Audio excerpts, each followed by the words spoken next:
26 फरवरी को भारत की पहली महिला डॉक्टर और देश की शुरुआती महिला चिकित्सकों में से एक आनंदी गोपाल जोशी की पुण्यतिथि रहती है। आनंदीबाई जोशी संयुक्त राज्य अमेरिका में पश्चिमी चिकित्सा में 2 साल की डिग्री के साथ अध्ययन और स्नातक करने वाली तत्कालीन बॉम्बे प्रेसिडेंसी की पहली महिला थी। मूल रूप से यमुना नाम की जोशी का जन्म 31 मार्च 1865 को हुआ था और उनका पालन पोषण एक मराठी ब्राह्मण परिवार में हुआ था।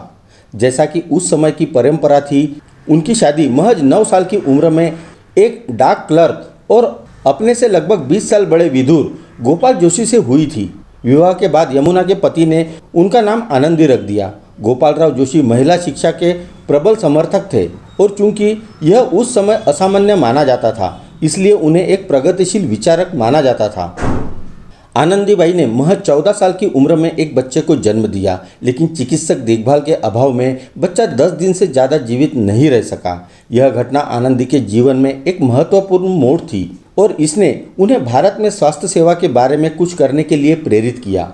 गोपालराव ने उसे मिशनरी स्कूल में दाखिला दिलाने की कोशिश की, लेकिन नहीं हो पाया। वे कलकत्ता चले गए। वहाँ उन्होंने अंग्रेजी और संस्कृत पढ़ना और बोलना सीखा। 1980 में गोपालराव ने एक प्रसिद्ध अमेरिकी मिशनरी रॉयल वाइल्डर को एक पत्र भेजा, जिसमें कहा गया था कि उनकी पत्नी अपने लिए अमेरिका में एक प्रासंगिक पद के बारे में पूछताछ करने में रुचि रखती है। वाइल्डर ने अपने प्रिंसटन मिशनरी रिव्यू में पत्राचार प्रकाशित किया।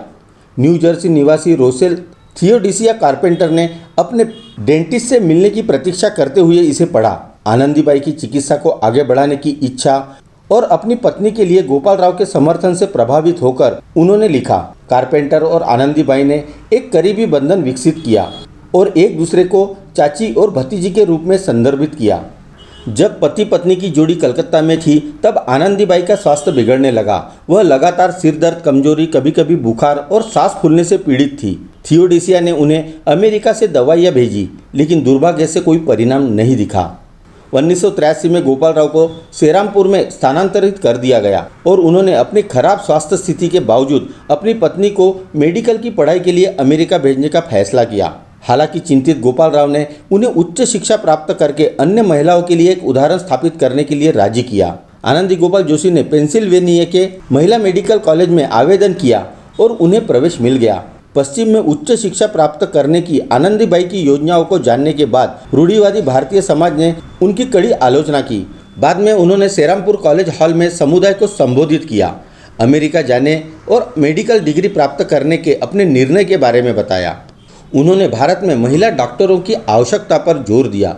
इस बात पर जोर दिया कि हिंदू महिलाएं अपने समीक्षकों के लिए चिकित्सा के रूप में बेहतर सेवा दे सकती है। उनके भाषण को व्यापक प्रचार मिला और पूरे भारत से वित्तीय योगदान आने लगे। मार्च 1986 में आनंदीबाई ने एमडी के साथ स्नातक किया। उनकी थीसिस का विषय आर्यन हिंदुओं के बीच प्रसूति था और उनकी थीसिस ने अमेरिका चिकित्सा पाठ्यपुस्तकों और आयुर्वेदिक ग्रंथों दोनों के संदर्भों का उपयोग किया। उनके स्नातक होने पर रानी विक्टोरिया ने उसे एक बधाई संदेश भेजा। 1886 के अंत में आनंदीबाई भारत लौट आई और उनका भव्य स्वागत किया गया। कोल्हापुर की रियासत ने उन्हें स्थानीय अल्बर्ट एडवर्ड अस्पताल के महिला वार्ड के चिकित्सक प्रभारी के रूप में नियुक्त किया। आनंदीबाई की अगले वर्ष की शुरुआत में तपेदिक से मृत्यु हो गई। 26 जनवरी 1887 को पुणे में 22 साल की होने से पहले ही उनकी मृत्यु हो गई। उनकी राख को थियोडिसिया कारपेंटर के पास भेज दिया गया, जिन्होंने उन्हें न्यूयॉर्क में अपने परिवार के कब्रिस्तान में रख दिया। चलो जल्द ही मिलते हैं नए वीडियो के साथ ग्लोबल इंसाइक्लोपीडिया में।